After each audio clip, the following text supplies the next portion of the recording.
எல்லாருக்கும் வணக்கம். நான் உங்க டாக்டர் கார்த்திகேயன். இப்போ என் கையில இருக்கக்கூடியது ஒன்னு பச்சை குடமிளகாய், இன்னொன்னு சிவப்பு குடமிளகாய். இந்த பச்சை குடமிளகாய் அப்படிங்கிறது பாதி பழுத்த குடமிளகாய். ரெண்டும் ஒரே செடி ஒரே காய். ஆனா ஊட்டச்சத்துல ஒரு பெரிய வித்தியாசம் இருக்குங்க. இந்த பச்சை குடமிளகாய 3 பேர் கண்டிப்பா சாப்பிடக்கூடாது.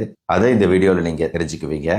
நம்ம வீட்டுல குடமிளகாய் என்னத்துக்கு ருசிக்காக போடுறது, சத்து எதுவும் இல்லை அப்படின்னு நினைப்போம் சமையல் அதை உபயோகப்படுத்தும் போது. ஆனா உண்மை அது கிடையாது. சிம்பிளா ஒரு கேள்வி கேட்குறேங்க, வைட்டமின் சி அப்படின்னா என்ன உங்களுக்கு ஞாபகம் வரும்? எந்த பழம்? ஆரஞ்சு பழம், எலுமிச்சை, சரிதானே? ஆனா 100 கிராம் ஆரஞ்சு பழத்துல 53 மில்லிகிராம் தாங்க வைட்டமின் சி இருக்கு. 100 கிராம் பச்சை குடமிளகாயில 80 மில்லிகிராம் வைட்டமின் சி இருக்கு. ஆரஞ்சை விட குடமிளகாயில வைட்டமின் சி அதிகம். இதற்கான USDA தரவை கீழே டிஸ்கிரிப்ஷன்ல கொடுக்கிற பாருங்க. இந்த வைட்டமின் சி நம்ம உடம்புல 3 வேலையை செய்யுது. உங்களோட நோய் எதிர்ப்பு சக்தியை அதிகரிக்குது. 2வது, கொலாஜனை உருவாக்க உதவி செய்வதன் மூலமாக தோல், மூட்டுக்கள் மற்றும் உங்க ரத்த குழாய்களை வலுவா வச்சுக்க உதவி செய்யுது. 3வது, ஒரு ஆன்டி ஆக்சிடென்டாக செயல்பட்டு உங்க செல்களை பாதுகாக்குது. இது எல்லாமே ஆராய்ச்சியில் உறுதிப்படுத்தப்பட்ட விஷயங்கள். ஆனா இங்க ஒரு உண்மையை நான் சொல்லணுங்க. குடமிளகாய் அப்படிங்கிறது நம்ம ஊர் செடி கிடையாது. குடமிளகாய் நம்ம மண்ணுக்கு போர்த்துகீசியர் வழியாக வந்த புதிய காய். அதனால பழைய சித்த மருத்துவ குறிப்புகள்ல இதை பற்றின குறிப்புகள் நேரடியா வராது, இருக்காது. ஆனா சித்த மருத்துவத்தோட அறுசுவை கொள்கையை வச்சு பார்க்கும்போது இந்த பச்சை குடமிளகாய் லேசான கசப்பு கார சுவையோடு செரிமானத்தையும் தூண்டும் வகையில் அமைஞ்சிருக்கு. நம்ம முன்னோர்கள் சொன்ன அந்த சுவை சமன்பாடு கொள்கை இன்னைக்கான அறிவியலும் ஒரே இடத்துல சந்திக்குதுன்னு சொல்லலாம். ஃபர்ஸ்ட் இந்த பாதி பழுத்த குடமிளகாய் அதுக்கு வருவோம். இந்த காய் பழுக்க பழுக்க அதுக்குள்ள பீட்டா கரோட்டின், அதாவது உடம்புல வைட்டமின் ஏவா இது மாறுது, நிறைய சேருது. அதனாலதான் சிவப்பு குடமிளகாயில வைட்டமின் ஏ அதிகம், ஆன்டி ஆக்சிடென்ட்டும் அதிகம், சுவையும் அதிகம். பச்சையில இந்த கெரோட்டின் குறைவு. ஆனா அதுக்கு பதில் அதுல குளோரோஃபில் இருக்கு, குறைவான சர்க்கரை அதுல இருக்கு, வைட்டமின் சி அதிகமா இருக்கு. அதனால பச்சை மோசம், சிவப்பு நல்லது அப்படின்னு கிடையாது.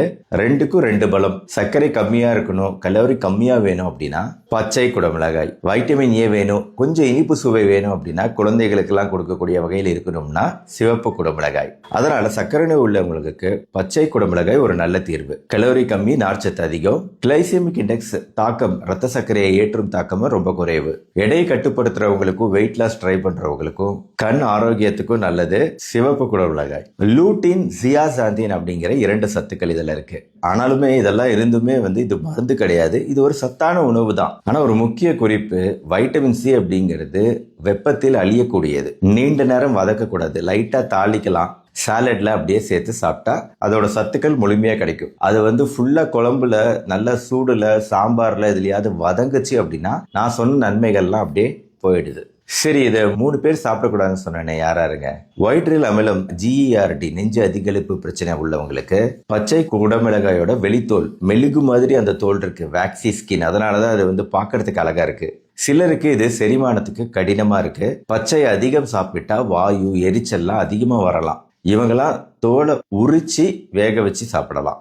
2வது, சென்சிட்டிவான வயிறு, இரிட்டபிள் பவுல் சிண்ட்ரோம், IBS பிரச்சனை இருக்கவங்களுக்குலாம் பச்சை அதிகமாக சாப்பிட்றது அப்படிங்கிறது வயிறு உப்புசம் பிரச்சனையை உண்டாக்கும்.